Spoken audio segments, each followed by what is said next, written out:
অভিশাপ দিতে তোর মন চাইছে? কেন? আমার তীর্থ থেকে আমি তোকে বঞ্চিত করেছি। আমার ভালোবাসাকে জয়ী করার জন্যই তো তুই বান্ধা হয়ে এসছিস। মেয়ের আগে স্বামী চাই, তারপর সংসার, তারপরে তো সন্তান। আমার স্বামী সংসার দুই আছে, সন্তান তো কি হয়েছে? এটা কি তোর মনের কথা?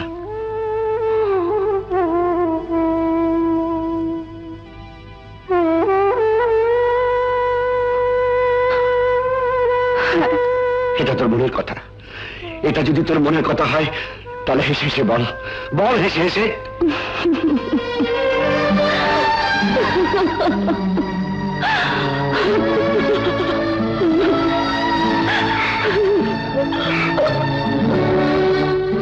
জবা, জবা,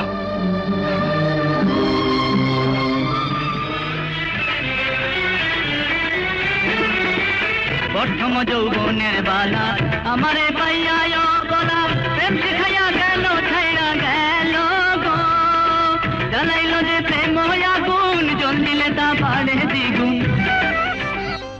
এই ওষুধগুলো নিয়ে আসুন, দাম একটু বেশি পড়বে। তা হোক ডাক্তার সাহেব, আপনি আমার স্ত্রীকে সুস্থ করে তুলুন। যত দামি ওষুধ লাগে আমি ঠিকই নিয়ে আসবো ডাক্তার সাহেব, আমি ঠিকই নিয়ে আসবো। জ্বালাইল যে প্রেম আগুন, জল দিলে তা বাড়ে দ্বিগুণ। এখন আমি কি করিও পাই, আমার অন্তরায় আমার কোলে যায়, আমার অন্তরায় আমার কোলে যায়।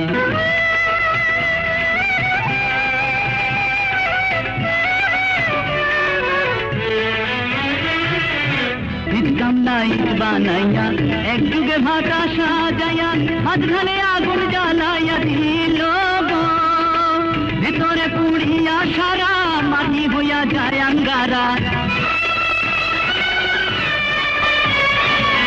ভিতরে পুড়িয়া সারা মাটি হইয়া যায় আঙ্গারা।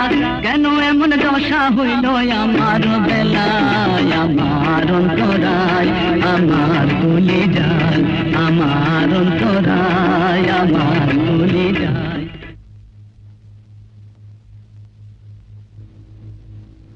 পানি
তুই চাল ডাল কোথায় পেলি? কামাই করে এনেছি। তুই তুই কামাই করেছিস? তুমি তো অসুস্থ, তা না হলে আজ খাবে কি? ওরে, এই চামড়াটা গন্ডার মতো পুরো, তাতে কোনো সন্দেহ নেই। এতে পাবলিকের অপমান সইবে, সন্তানের অপমান সইবে, কিন্তু স্ত্রীর অপমান সইবে না। আমি কি মরে গেছি রে যে তুই আমাকে কামাই করে খাওয়াবি? এই অসুস্থ শরীর কোথায় যাচ্ছ? ভয় নেই, আমি মরবো না। মানুষগুলো এত সহজে মরে না রে।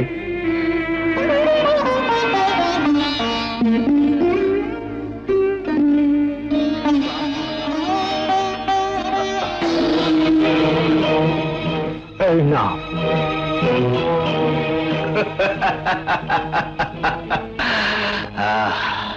চেম্বার অফ কমার্সের প্রেসিডেন্ট সাহেব নাকি?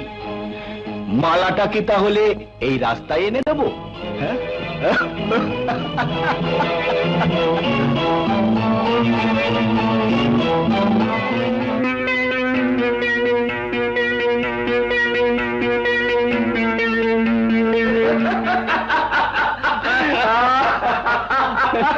কি ব্যাপার বাবা, তোমাকে খুব খুশি খুশি লাগছে? প্রতিদ্বন্দ্বীর পরাজয় দেখলে কার না খুশি হয় মা? ওই সাজ্জাদ হোসেন আছে না, হুম। চেম্বার অফ কমার্সের ইলেকশনে আমার সাথে কন্টেস্ট করতে চেয়েছিল, আর দেখি রাস্তায় রিক্সা চালাচ্ছে। ওই রিক্সা চালকটি হচ্ছে শান্তর বাবা।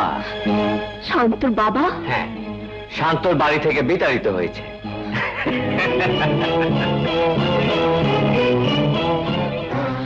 কাকে বাড়িতে রাখবো না তাড়িয়ে দেব সেটা আমার ব্যক্তিগত ব্যাপার। আশা করি ব্যক্তিগত ব্যাপারে কোনো আলোচনা করবে না। তোমার উন্নতির জন্য ধন্যবাদ। কি হলো ডার্লিং, আমরা তো একা একা বোর হয়ে গেলাম। Yes darling, coming, just a minute. ওরা কারা? ওরা কাক, আমি ভাবছি না ওরা আসে। তুমি তাহলে জীবনের আদর্শকে পরিবর্তন করেছো? বিত্তবান লোকের একটাই আদর্শ হওয়া উচিত, এনজয়, এনজয় অ্যান্ড এনজয়। যাকে তোমার সাথে পেঁচাল করার সময় আমার নেই, চলি।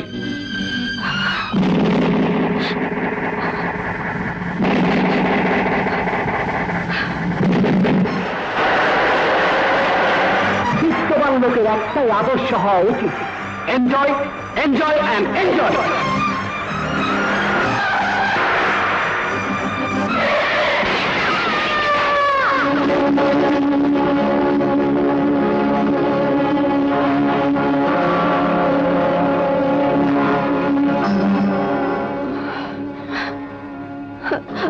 আপনি অমন পাগলের মতো গাড়ি চালাচ্ছিলে কেন?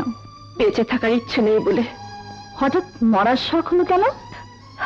আপনাকে আমি সবকিছু বলে বুঝাতে পারবো না, শুধু এইটুকু বলতে চাই, আমি নারী জাতির কলঙ্ক। এর জন্য দায়ী কে? কি হলো, চুপ করে থেকো না, বলো এর জন্য দায়ী কে?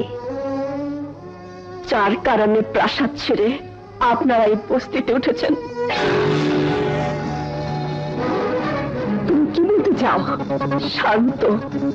শান্ত? হ্যাঁ, আমি প্রতিজ্ঞা করেছিলাম জীবনে কোনো দিন কোনো কারণে তার সামনে গিয়ে দাঁড়াবো না, কিন্তু চোখের সামনে তোমার মতো একটা মেয়ের জীবন নষ্ট হয়ে যাবে, তাও তো হতে পারে না। আমি নারী, নারীর মমত্বটুকু বুকে দিয়ে মা হয়ে নয়, একজন প্রতিবাদী নারী হয়ে তার সামনে গিয়ে দাঁড়াবো, তাকে জিজ্ঞেস করব একটির পর একটি অন্যায় করার লাইসেন্স তাকে কে দিয়েছে? আমার উপর প্রতিশোধ নেওয়ার জন্যই বুঝি বানোয়াট গল্প সাজিয়েছেন? পানি নামে কোনো মেয়েকে আমি চিনি না, তার সাথে সম্পর্কে কোনো প্রশ্নই ওঠে না। মেয়েটিকে তুমি গ্রহণ করবে কিনা বলো? ব্ল্যাকমেল করতে এসেছেন? এই মুহূর্তে এখান থেকে চলে যান, নইলে দারোয়ান দিয়ে বের করে দিতে বাধ্য হব। সেটুকুই বাকি আছে, আমি এর শেষটুকু দেখতে চাই। দারোয়ান, বাড়ির ভিতরে আজেবাজে লোক ঢোকে কি করে? গেটের বাইরে বের করে দে।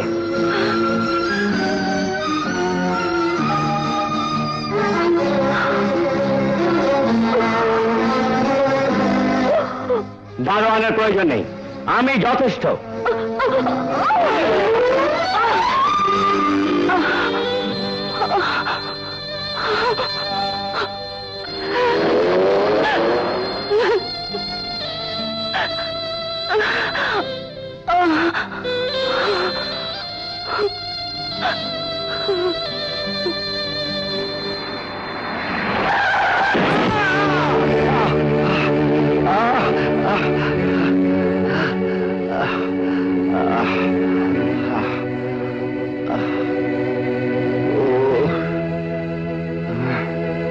কোনো হাসপাতালে গিয়ে চিকিৎসা করিয়ে নেবেন।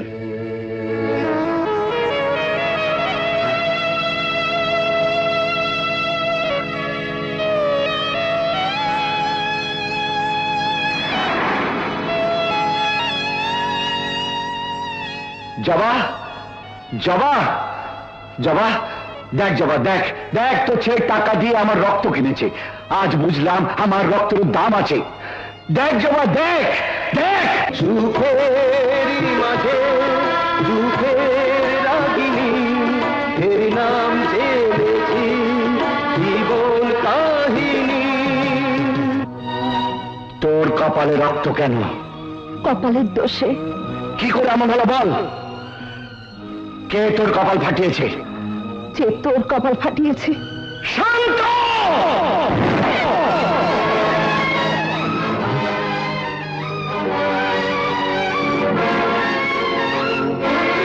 শান্ত সাহেব, এটা আমার স্ত্রীর রক্ত, যা আপনার কারণে ঝরেছে।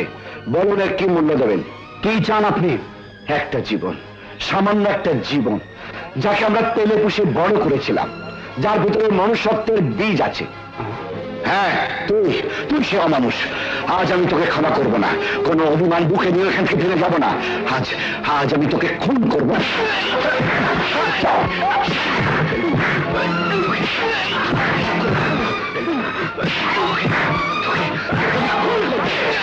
দেখুন দেখুন ইন্সপেক্টর সাহেব, আরেকটু দেরি হলে ওকে মেরেই ছেড়ে দিন। আমি ওকে শেষ করে ফেলবো। আপনাকে অ্যারেস্ট করা হলো। চলুন।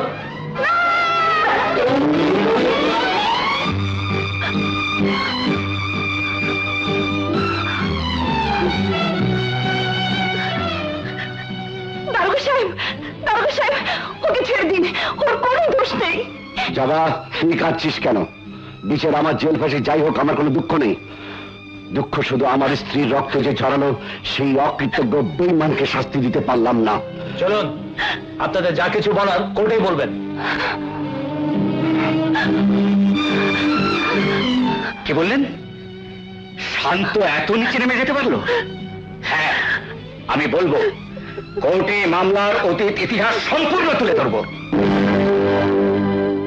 ইওর অনার, এই কেসের সত্যিকার মূল্যায়ন করতে হলে আমাদেরকে ফিরে যেতে হবে আজ থেকে 22 বছর পূর্বের একটি ঘটনাতে। এই শহরের এককালের নামকরা ব্যারিস্টার জাস্টিস রায়হান চৌধুরীর একমাত্র পুত্র, বয়ে যাওয়া বকাটে লম্পট বান্টি চৌধুরী, যিনি বর্তমানে স্ত্রীকে খুন করার দায়ে জেলে আছেন। সেই বান্টি চৌধুরী যেদিন নিজের কুৎসিত লালসা চরিতার্থ করার জন্য গরিব ঘরের এক পরমা সুন্দরী নিরীহ মহিলাকে মিথ্যে বিয়ের আশ্বাস দিয়েছিলেন, সেদিন থেকে শুরু হয় এই গল্পের। এবং সেই নিরীহ নিরপরাধ মহিলার গর্ভে জন্ম নেয় বান্টি চৌধুরীর ঔরসজাত একমাত্র সন্তান, যিনি আজকের এই কেসের বাদী, জনাব শান্ত চৌধুরী।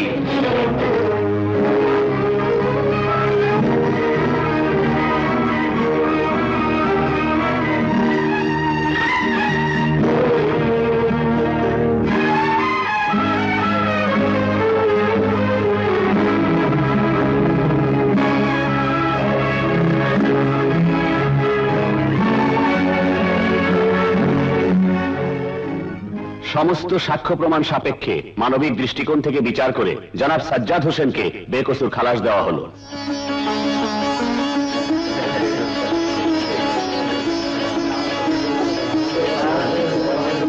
হে, আমি কি করলাম? আমার অপরাধ কি ক্ষমার যোগ্য? কিন্তু ক্ষমা আমাকে তো পেতেই হবে, যে কোনো মূল্যে। মা,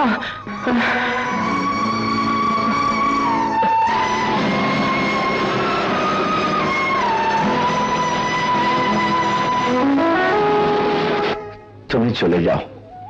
আপনি আমাকে তাড়িয়ে দিচ্ছেন? হ্যাঁ, দিচ্ছি। সংসারের মায়া বাড়িয়ে লাভ নেই। যাকে পেলে পুষে মানুষ করলাম, সেই সন্তানই যখন আমাদের অস্বীকার করলো, তুমি তখন এখানে থেকে আমাদের কি কাজে আসবে? আমি থাকবো না। আমি প্রমাণ করে দিতে চাই পৃথিবীর সব সন্তানেরাই প্রতারক নয়।